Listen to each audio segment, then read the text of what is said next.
Pamiarsa sangkaning kantun ring tengahing pandemi COVID-19 napi malih sampun medal varian anyar Omikron. Penincapan penureksan parikrama mewali kemargiang. Utamanya nih ring pikeling Natal miwah wanti warsa anyar minekadi nenten nadosang pesta kembang api. Kasih Humas Polresta Denpasar Ibtu Ketut Sukadi matutang yening kepolisian ngelaksanayang sosialisasi ngenenin indik rarangan pikeling Nataru. Pemerintah nambakin potensi pangelalah kasus COVID-19 ring panguntat warsa kali tali selikur nepuniki inggian negepang kebijakan PPKM pemberlakuan pembatasan kegiatan masyarakat sejebak Indonesia.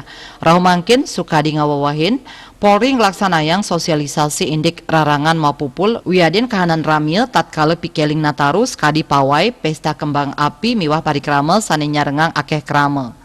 Pewarah inucap kemargiang oleh Polri antuk nyarengang para Babin Kamtibmas sane sampun wedar ring desa sejebag Indonesia. Mejanten penyarengan Babin Kamtibmas puniki taler meprakanti sareng stakeholder ring lapangan sajeroning nes panglala COVID-19 ring panguntat warsa kali tali selikur.